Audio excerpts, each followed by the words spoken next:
I believe in the God of Isaac and Israel, that took them out of Egypt with miracles and wonders, and gave them food and food for 40 years in the desert. And he gave them the land of Israel, the Canaan. After he crossed them through the ocean, the Dead Sea, the Red Sea, and the Jordan River with miracles and wonders, great miracles.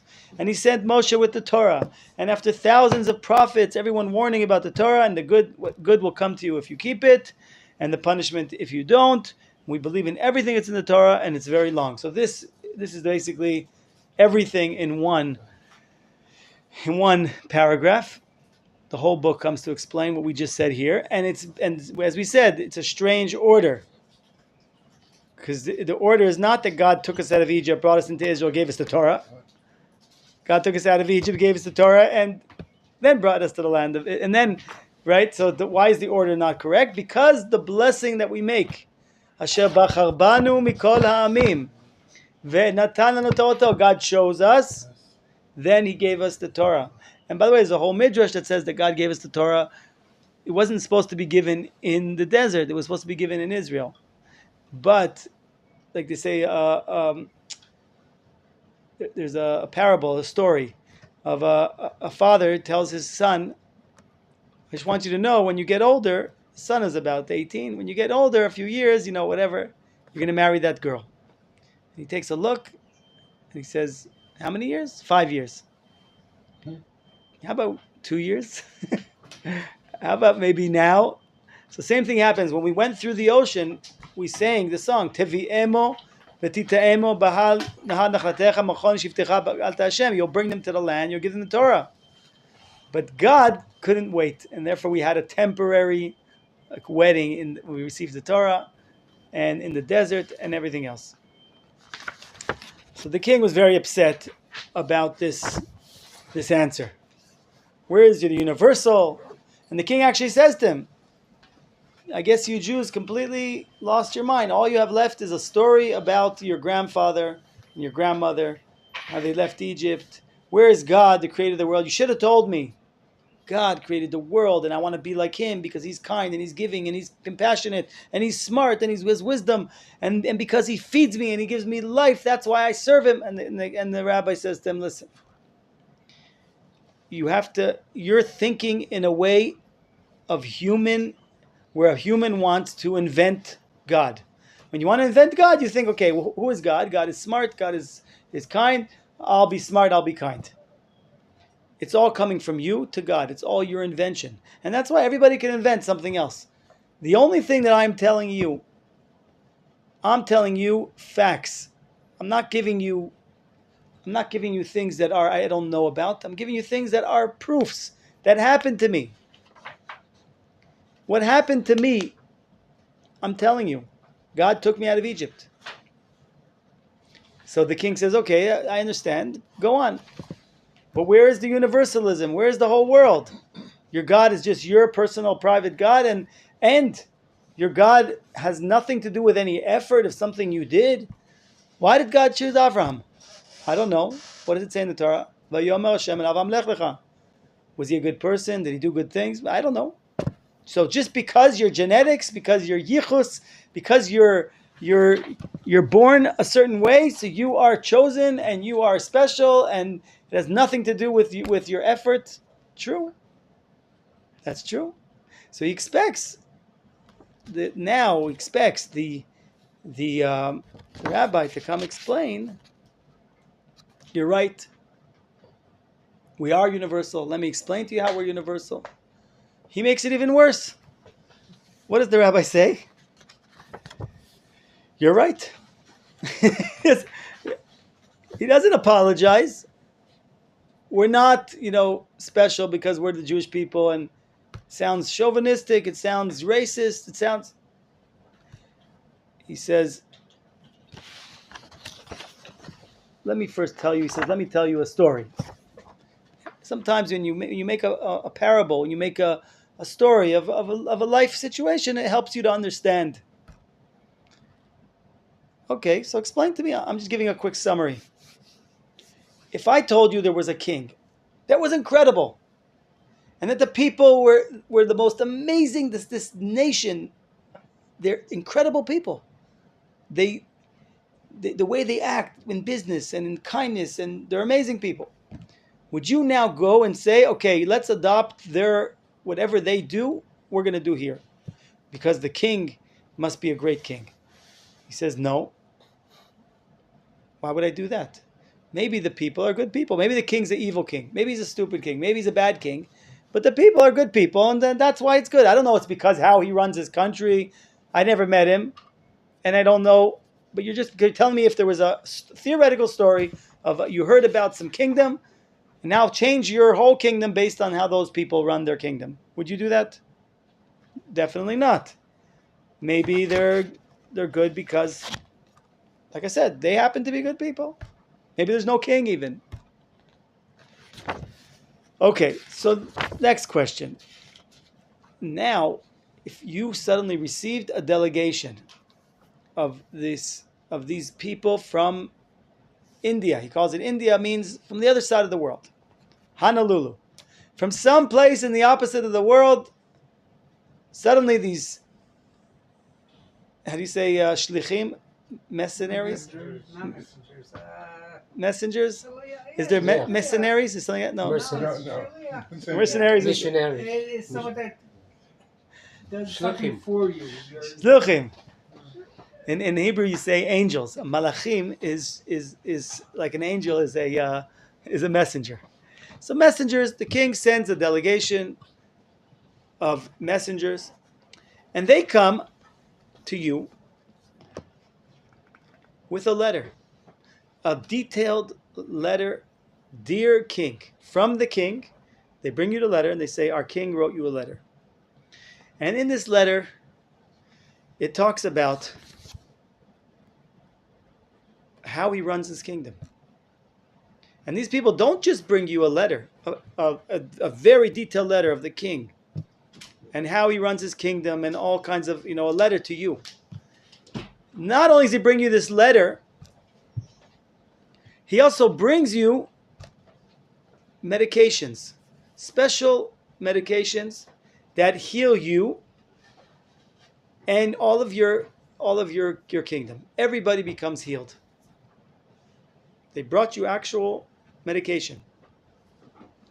And they brought you certain types of weapons that destroy all your enemies without you even, without even using warfare. Special weapons that destroy your enemies without you even going to war. Then, now would you say, I'm going to change around my whole kingdom? Now, am I going to do whatever he does? I'm going to do whatever he says the way to run it is the way to run the kingdom. Now, would you change your reality? Okay. What does the king say? 100%. First of all, I could read the letter and I could know if the king is smart. If I could know, based on the letter, I could have a lot of information. I could know, I could know if the letter is a smart letter. I know that the king is smart. I met the servants of the king. I got a letter personally addressed to me with the king, explaining everything how he does it.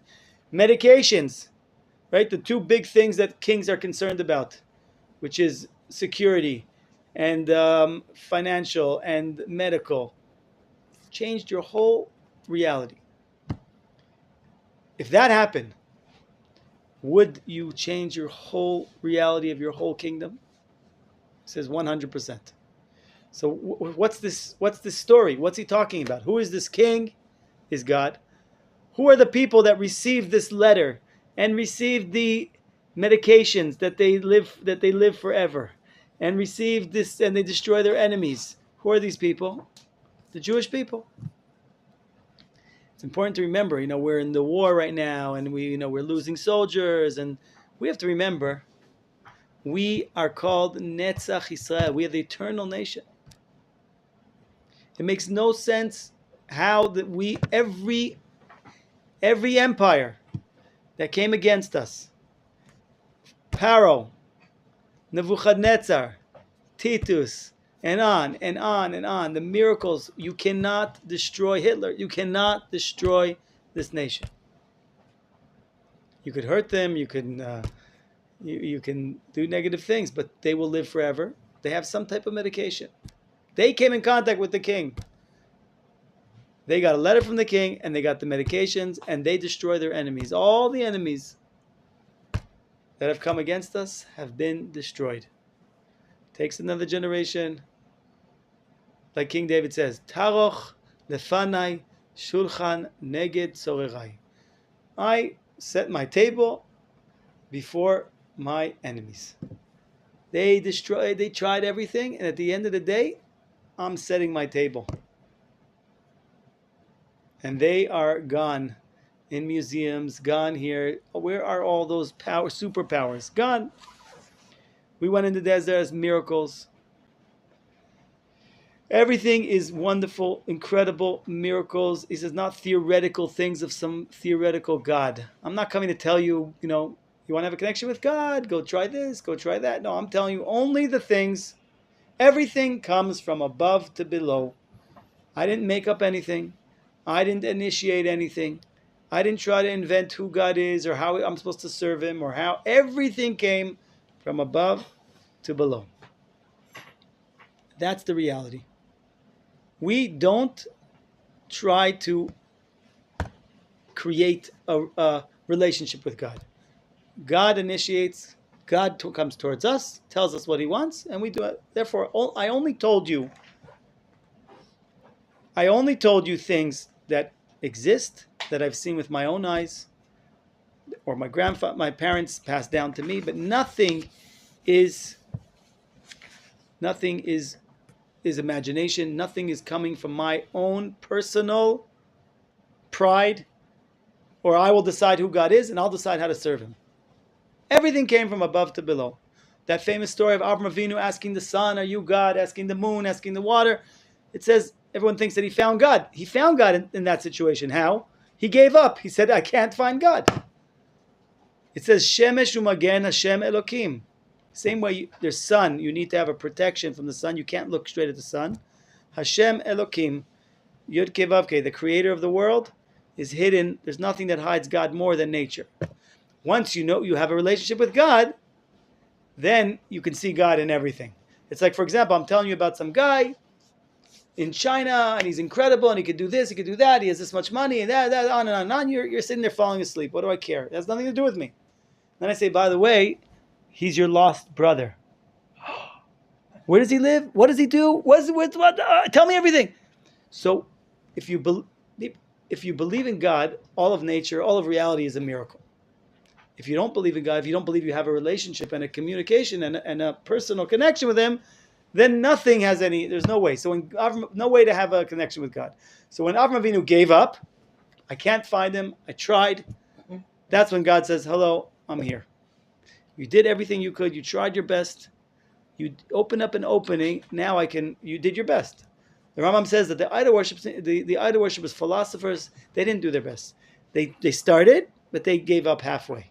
Avraham Avinu reached the peak, the maximum of the human ability to look for God, humanly possible, and therefore God said, "Okay, now I'm gonna jump in. You tried really hard. I'm gonna help you."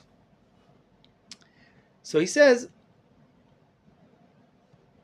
now let me explain to you, why didn't I tell you? I believe in God who created the heaven and earth, who gives us food. Let me explain. Like you said, the king said, this is the way to explain who God is. God who gives you food, who gives you life, and who's kind and goodness, and created the world and everything else. Why didn't I mention that? That's the way the Christian opened his conversation. That's the way the Muslim opened his conversation. I believe in the God who created the world, who in the 6 days and on and on. Why is he starting the conversation from Lech Lecha? What about the Torah that starts with Bereshit? No, the Torah doesn't start with Bereshit. Torah starts with Lech, with Avraham, who created the Jewish people, who created Moshe Rabbeinu, and then Moshe Rabbeinu told us what happened in Bereshit. The only reason why we know what happened before Moshe Rabbeinu told us the past and told us the future. So it doesn't start from Bereshit. Rashi says the only reason why the Torah starts from Bereshit, it shouldn't have started from Bereshit. Rashi says, the first Rashi, it starts from Bereshit because the nations of the world, they might say, thieves, you stole the land of Israel. And we say, oh, he stole the land of Israel? God created the world, and he gives it to who he chooses to give it to, and too bad. That's the only answer. God gave the land of Israel to the Jewish people. Avraham Avinu knew that also. What did he do? He bought properties, he conquered, he bought. So we go in the same way of Avraham Avinu. We came back, we buy land. If Arabs are living here, we offer them the land. The Torah talks about Yoshua. When he came here, he gave them 3 offers. Hello, everybody. I'm coming back to my land. Here are your choices.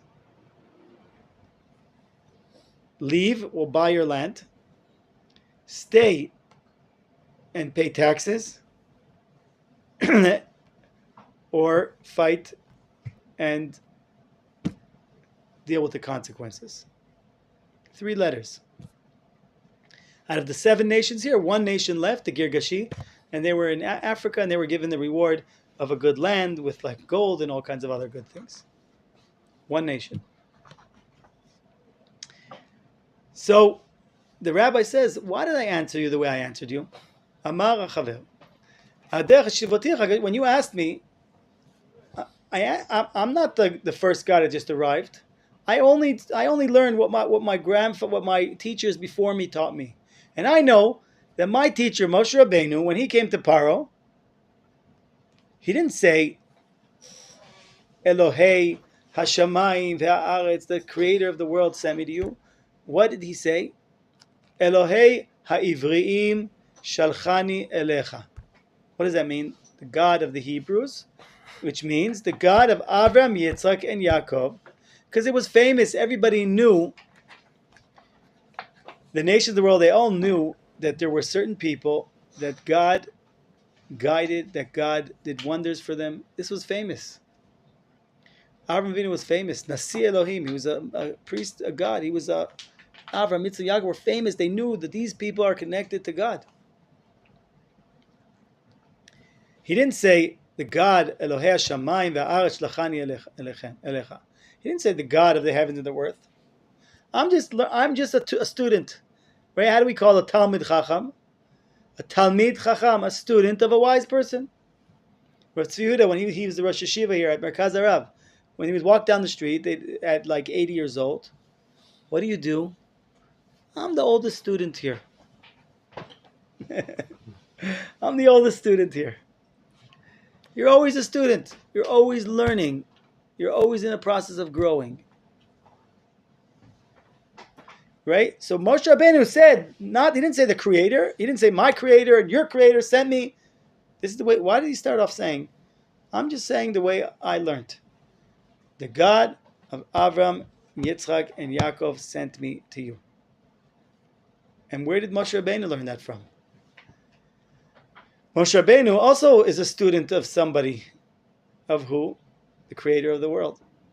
And where did he learn it from? Why didn't he tell Paro, the God of the heavens and the earth sent me?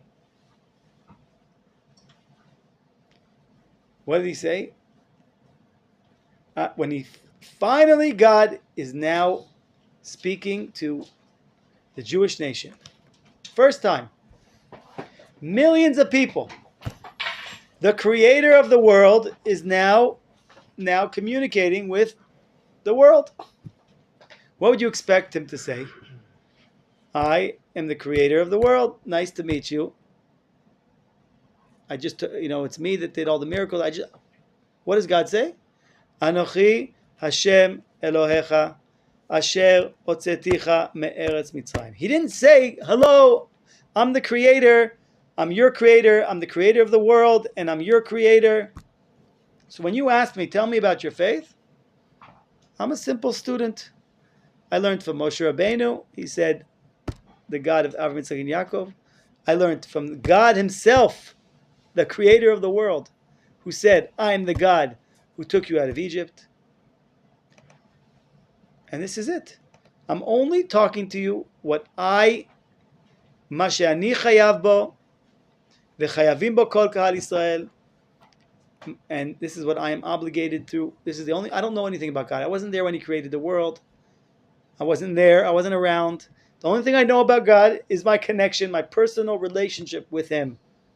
I'm not telling you, I'm not getting involved in things of esoteric things of the creation of the world. I have no idea about. I know that this is something that I'm obligated. I was at that, me or my great grandparents were at that experience. They passed it down to me. They saw it with their eyes. And to be given down what's called a Kabbalah, something that is handed down from generation to generation, is as if I saw it myself. My great grandparents, millions of people saw it. They passed it down to me. It's considered like I saw it. And that's it. I am not getting involved in philosophy. I'm talking history. Rav Kook used to write the word history with a taf. Hysteria. What is the Torah? The Torah is the history of the revelation of God with his creations. Where does that begin? God created Adam 5,700 and what are we at? Tafshin Pei Dalet. 784. Right? That is when God, the revelation of God began with the world, with Adam Arishon. It continued down to us. That's why the Torah is the revelation of God. The Jewish people reveal God, so we talk about it a lot. Other people don't reveal God. Esav and other people, so you talk about it a little bit.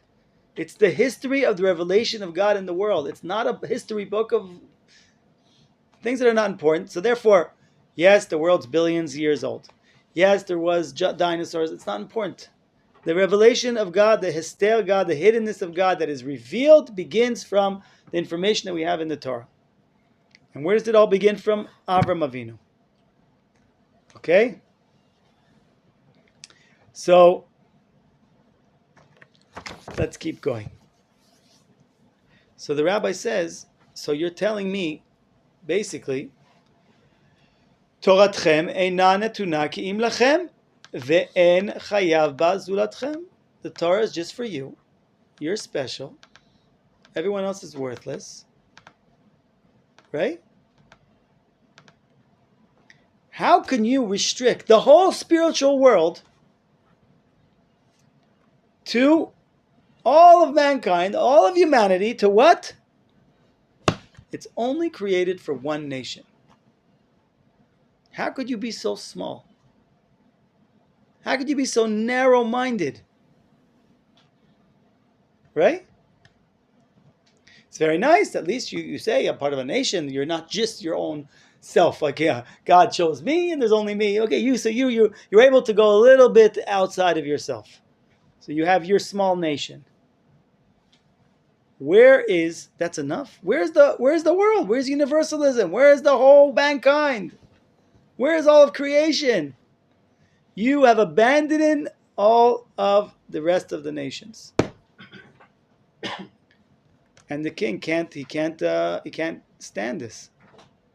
He can't stand it. No other nation has a place in the world, just your chosen nation. Right? No one else deserves any spiritual connection with God. How am I supposed to digest this concept? Okay?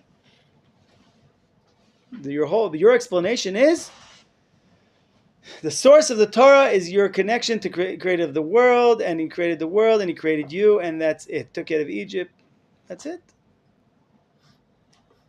I don't understand. The whole world didn't come out of Egypt. Only the Jewish people came out of Egypt. There's no room for anybody else. So at this point, you expect now, no, let me explain. The Jewish people are universal. The universal, we have we have a message for the whole world. No. What is the answer? Marachaver. But what about the world? What are the nations of the world? They don't need some moral guidance. They don't need some the word of God. What's going to happen to the rest of the world? God has no connection to the nations of the world?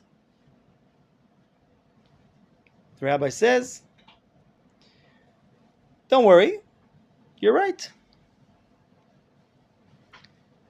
Anyone who, first of all, he says, if someone wants to convert, he can convert.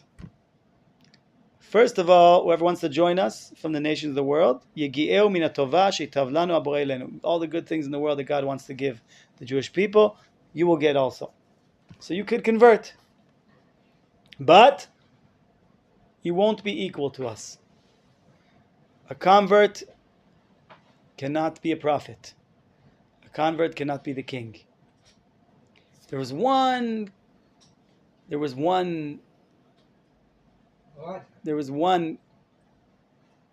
it called? There was one prophet who was not Jewish, Ovadia, because he saved 100 prophets from Izebel, and because he went above. So theoretically, you could. It's so difficult that it's like he put his life in danger. Mesilat Nefesh. He did something that was like above and beyond. He was given a prophecy, but that's a rare thing. In general, a convert can't. You could say, "What do you mean? So we're not as good? We're not." Do I get upset that I'm not a Cohen or a Levi? So there's Cohen, Levi, Yisrael, and a Ger, and the children, the next generation, they can already have prophecy. But there's a certain place that it's on a lower level a little bit. Maybe we'll explain it, but if I would have come and told you, if I would have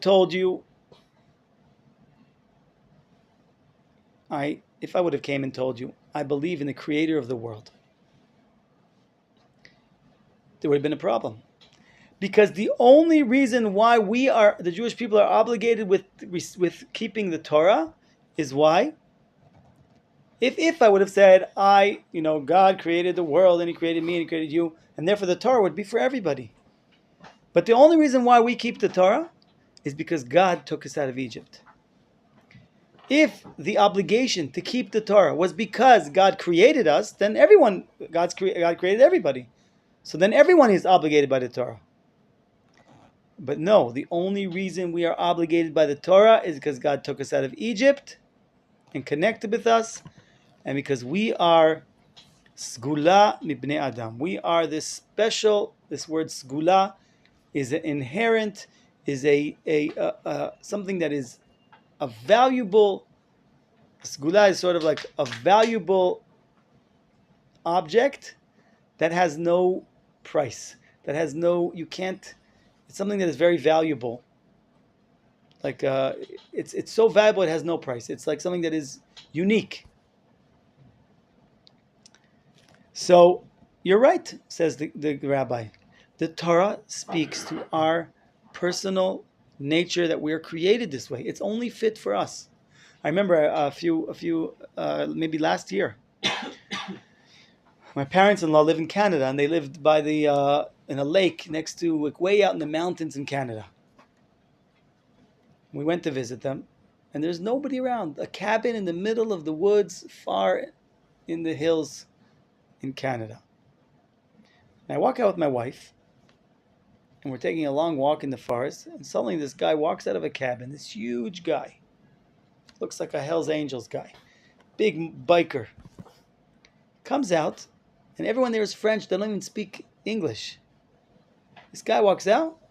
Shalom Aleichem. I say, what?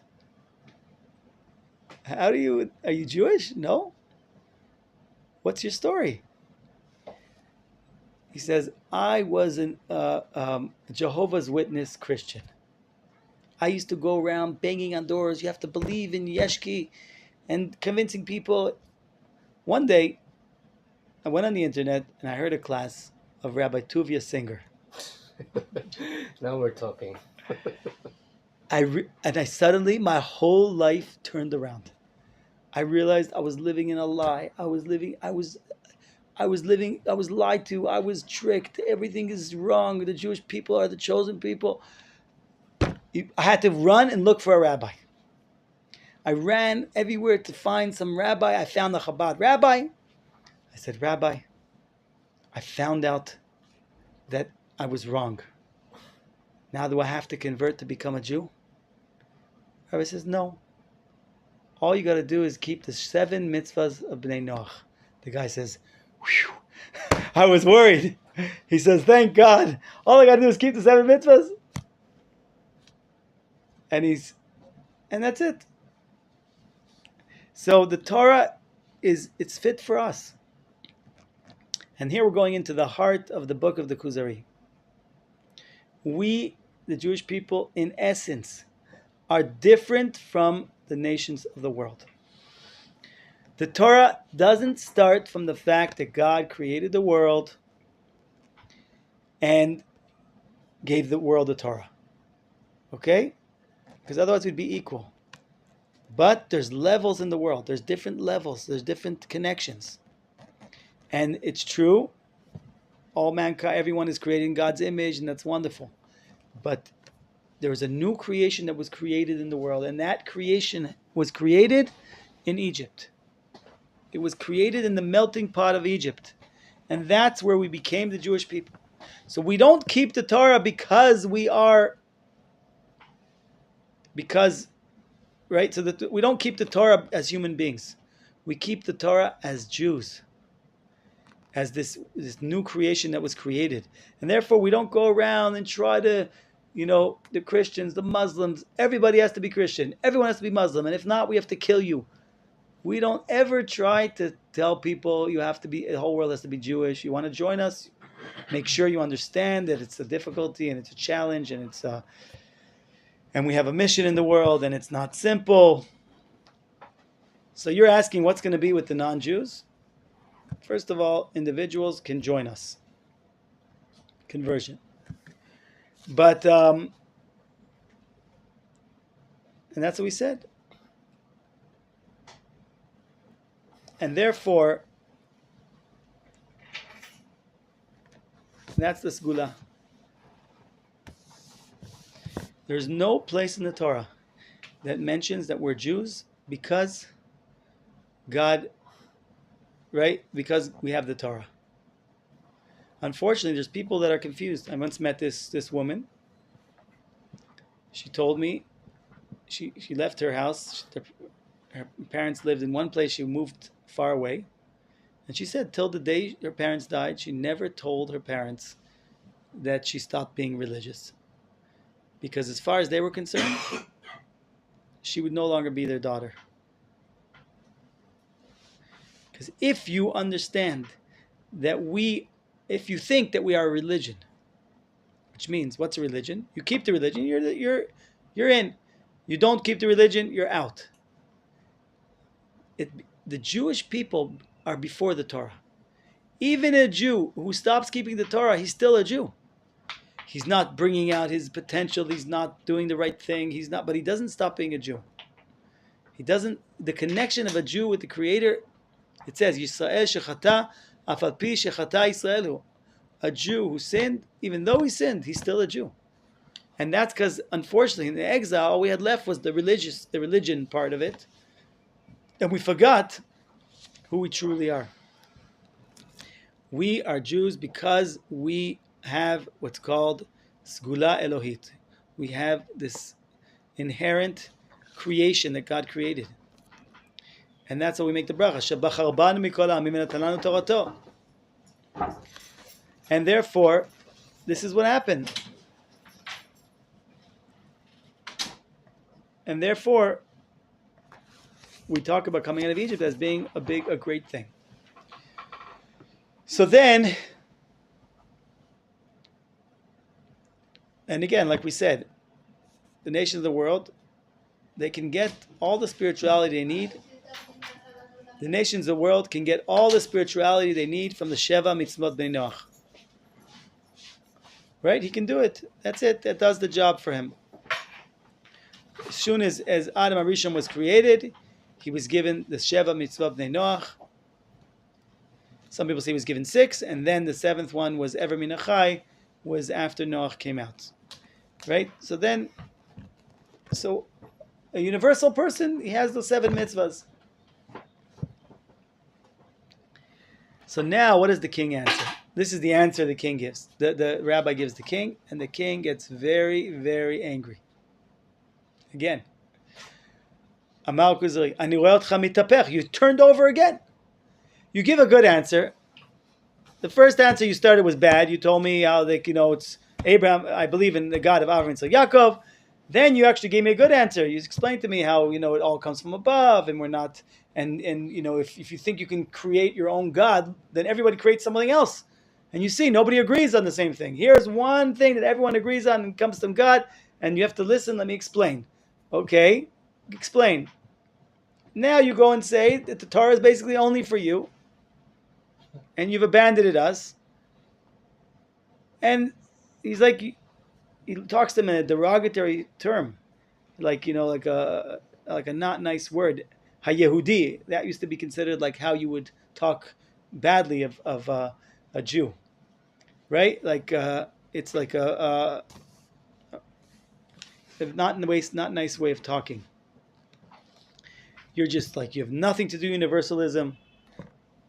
You're talking in you are racist. You're talking in a racist way that you talk. I don't like hearing what you're saying. Right? It bothers him that we don't seem to be universal. The Torah is only for us. I don't like that. I am special from all other nations. I don't like that. You think you're special than anyone else? You think you're the only one that has a Torah? You're the only one that has a connection with God? You're racist. I don't like it. You're turning around. You're like flipping over. You're speaking good. Now you're talking again, restricted and small. Okay? The rabbi says, listen to me. Ben razeh ben shamen archev lelibcha ad shefaresh hato. I can't keep being cut off every time I say one word. I explained to you before. I told you when I started talking. I said, these are long things. These are difficult things.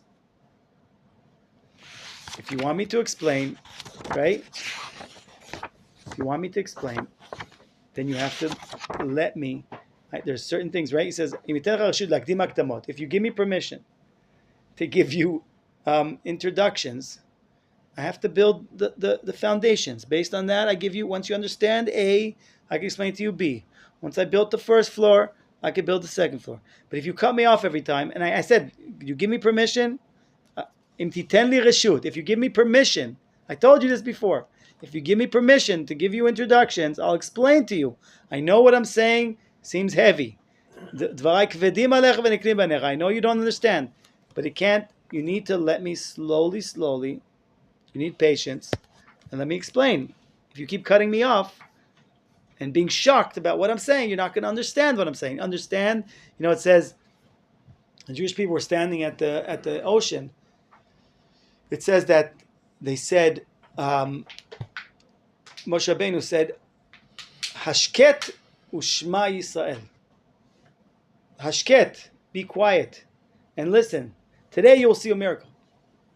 So the Gemara says, what's that word hashket? Has is a hard thing for people today. Very hard to talk with people today.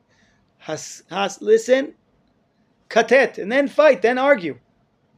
First understand my theory, my opinion, my way of looking at it, and then say or you agree or disagree. But if you cut me off every 5 minutes, like one of the beautiful things in my rabbis teach me, you see this in many of my rabbis, Rav Tau, Rav Shlomo Aviner, they teach a class. You want to ask questions? Wait till the last 15 minutes of the class. We have to understand to get through something. Listen to what he's saying. But if you every 5 minutes are asking a question and cutting off, you're never going to understand what he's saying. You're never going to hear what he's trying to explain.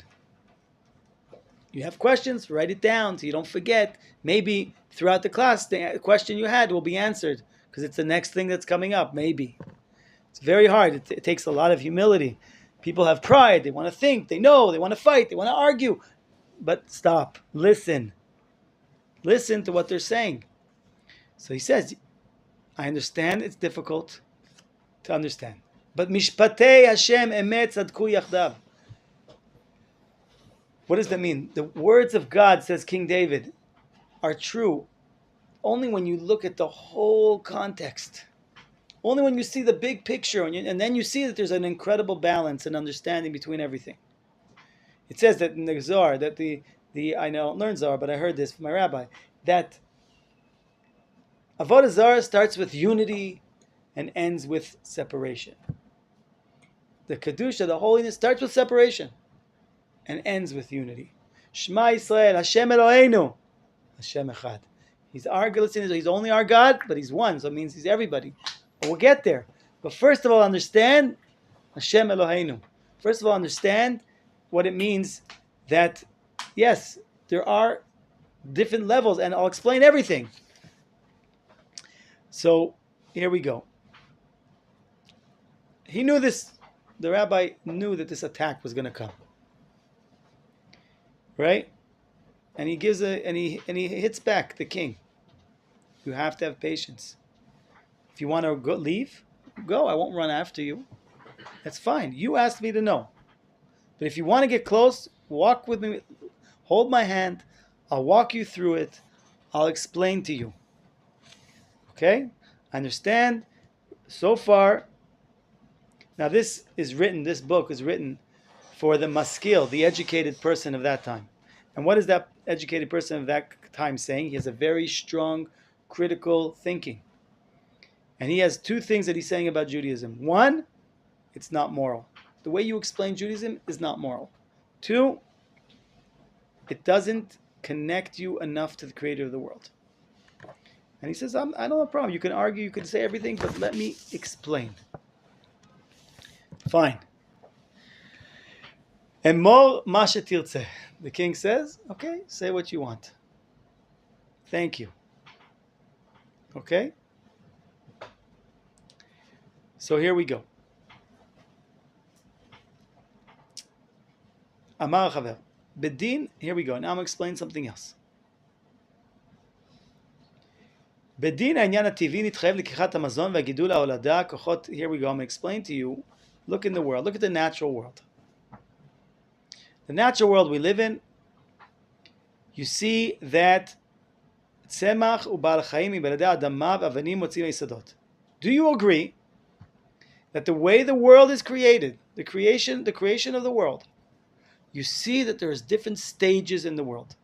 There's what's called the stone world. How do you say it in English? I think inanimate objects. And then there's plants. Do you agree with me? So this is like, you go to court.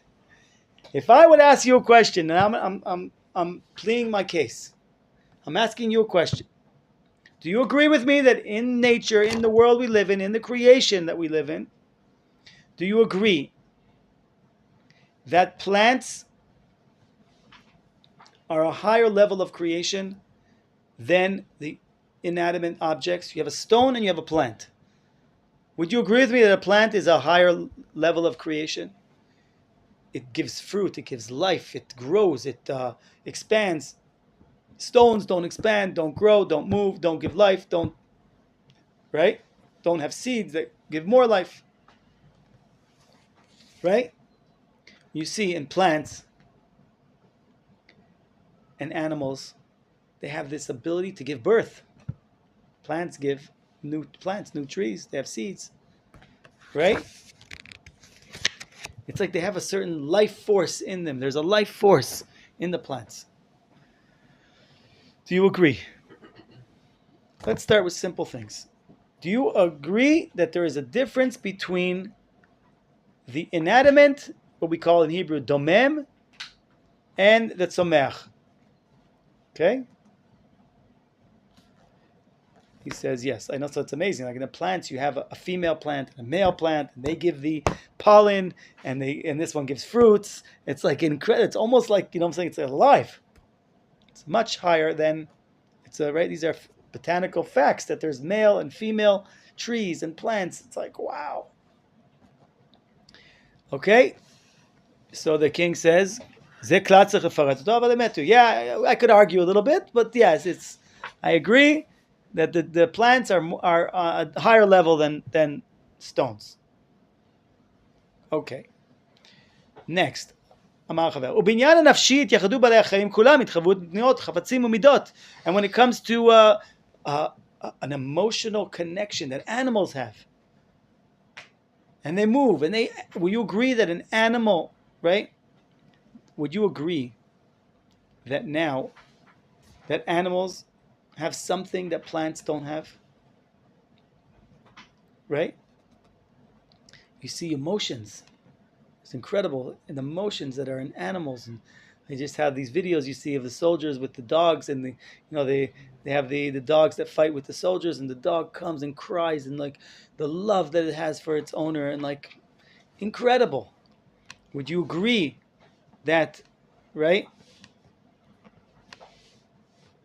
They have life. They have emotions. They have it's a whole nother level.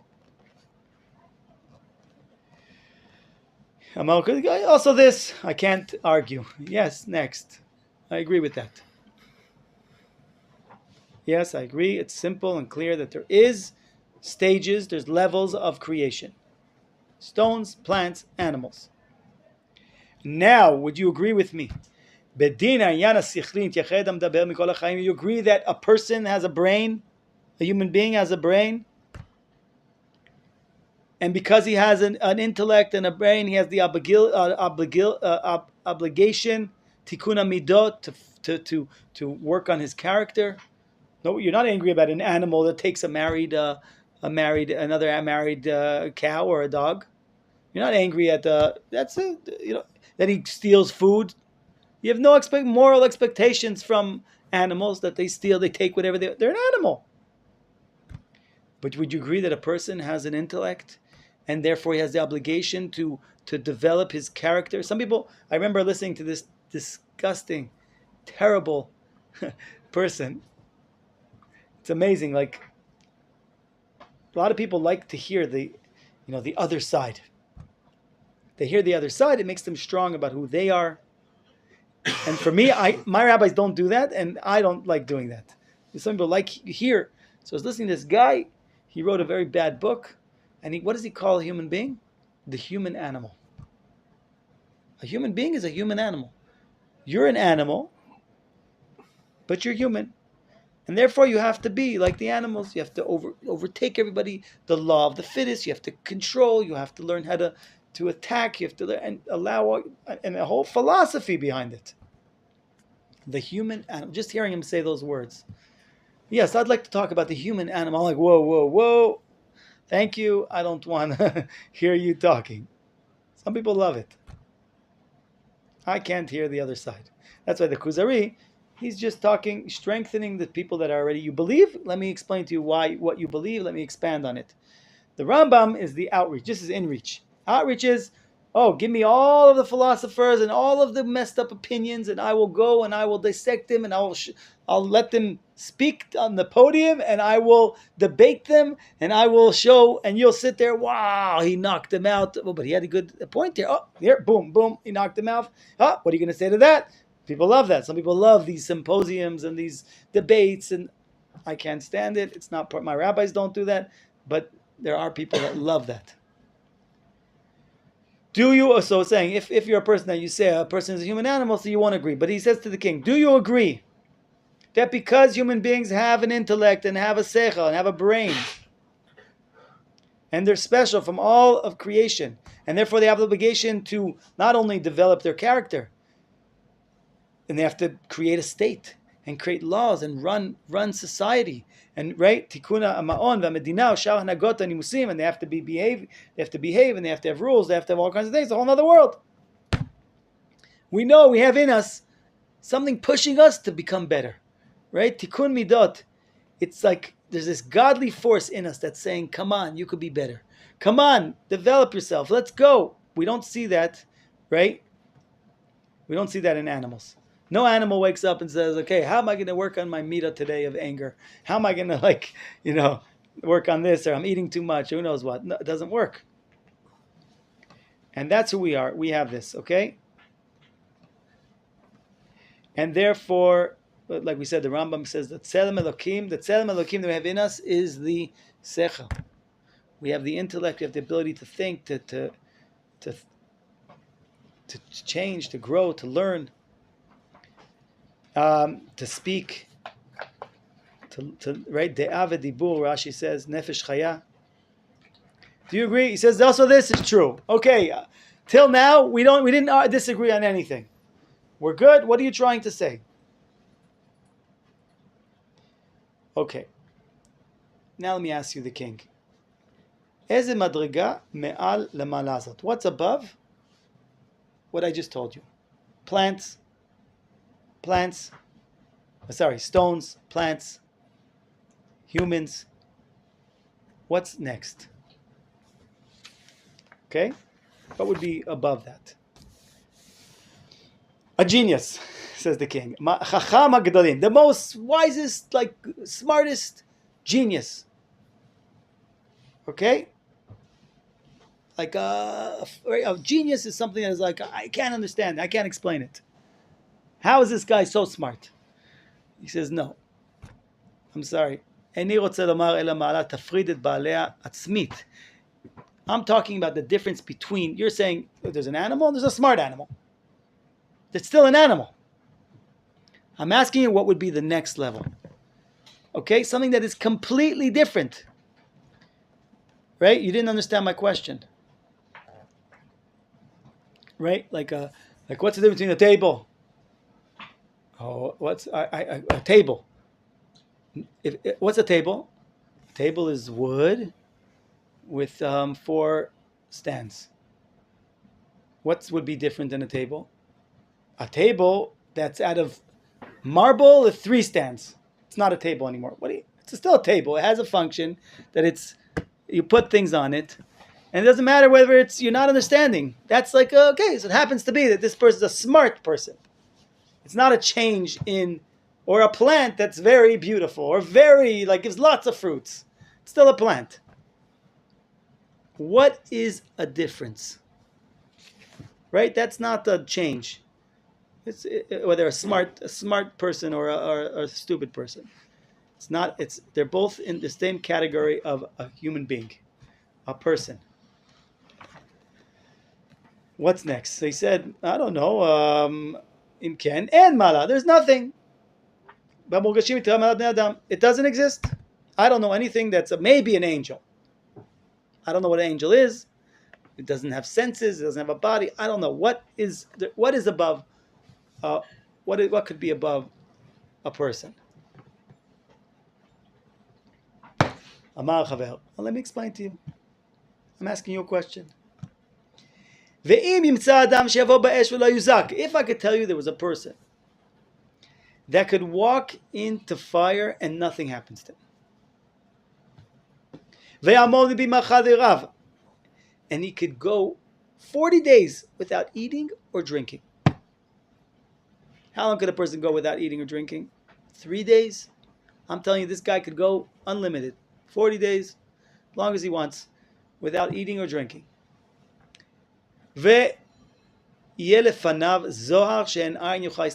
this person's face beams that is such a powerful light that nobody could look at him. Can't look at him. He has to put a mask to cover the beaming light. And he'll never get sick. And he'll never get weak. Who are we talking about so far? It says Moshe Rabbeinu says to the Jewish people before he died, Lo uchal latzet velavo. I can no longer come and go. Rashi asks the question, what do you mean? It says that Moshe Rabbeinu lo nas lecho velo tash kocho. His strength did not go down. His mouth never dropped like an old person. He was at full strength till 120. So what does that mean? I can't come and go anymore. Eini yachol, says Rashi, I cannot means eini rashai. I am not allowed. It doesn't mean I cannot. I am not allowed. Why? Ki nitla mimeni benitla leYoshua. God took away the leadership from me and gave it to Yoshua. I can still have full strength. It's not because of a physical boundary that I cannot now go and lead you. It's because God decided you no longer are allowed to, which is an incredible lesson for our lives. I learned this from Rav Elisha Vishlitsky, that if you're given a mission, the ability to succeed is if God gives you the ability to succeed. It's because if he gives you the ability to succeed, you succeed. And if he doesn't, you won't. It's the God's gift and God's help that gives you the strength to be able to go in and come in and come go. If you're given the mission, then obviously you have the ability. Wouldn't just give you a task if I thought you can't do it. So we're going on. And when this person becomes, at the end of his life, he will die at his own will. At his own, like a person who goes up to his bed and he says to everybody, at a certain hour, at a certain time, I'm going to die. Listen, guys, I have a year to be with you. At 12 o'clock, Sunday, Zayin Adar, I'm going to be going to die. I'm going to lie down on my bed. God's going to give me a kiss on the cheek, and I'm going to give my soul back to the Creator. So I got to end up certain things. I got to close up certain things. I need to explain certain things. So we got a year to do it. Let's go. Okay? And he goes, and the whole book of Dvarim is the year before he died, where he gave over everything he had to give over. He had a year. He knew exactly when he was going to die. He knew how he was going to die. And he knows the past. He tells us everything that happened from Adam Arishon, from the creation of the world, and Adam Arishon, and everything with Noach, and everything. And he knows everything is going to happen in the past. And he knows what happened in the future. God's going to bring you, and you're going to build a temple, and everything in the future. Mashaya Mashiyeh. Halo, המעלה הזאת נפרדת בעצמה מבני אדם. Okay? Where did he go into fire? It says he walked into the mountain. V'ha'esh, he walked into the lava. The mountain was lava. V'ha'ar bo'er, it says in the Torah. That's a miracle. This person is above the laws of nature. The fire is subservient to him, and not the other way around. He doesn't eat, doesn't drink 40 days. His face is beaming. He's made up of material that beams. And he never gets sick. He never gets weak. 120 years. He dies when he wants to. God takes his soul. He doesn't just take his soul against his will. No. Ready to go. Beam me up. I'm ready to go. He agrees. And he knows the past and he knows the future. Now do you understand what I'm saying? This is a completely different creation. This is like the difference between a stone and a plant. This is a completely different thing. Okay? Now the question is, what does this have to do with us? This is the proof that the Jewish people are special because Moshe Rabbeinu, we're not all Moshe Rabbeinu. Right? The answer is, Moshe Rabbeinu is one Jew who maximizes potential as a Jew. He shows you what your potential is. Every Jew could be a prophet. Every Jew, right? Every person must say, when will my actions become close to the actions? Moshe Rabbeinu is an individual person, but he is the essence of the soul of the Jewish people. Right? Moshe Rabbeinu is up in the desert, up in the sky, receiving the Torah. Lech red kishchet amcha. The nation fell, you fall. You're only here as a representative of them. You are the person that you're part of the nation and you represent them. And if they fell, you fall. He wasn't detached. He wasn't separate. Right? Even though he didn't do anything wrong. But he's got to go. That's his connection. Okay? Unbelievable. What does the king say? So when we talk about Moshe Rabbeinu, we're talking about ourselves. This is who we are, the Jewish people. It's one example. So what does the king say? And all of these things that we talk about Moshe Rabbeinu will be revealed in the days to come. It's going to be revealed. Because we are a nation of prophets. We are a nation of angels. Right? We're not like every other nation. Rav is overtime. Oh no. Sorry guys. You're learning Torah. I got excited. I don't. Oh, you know why?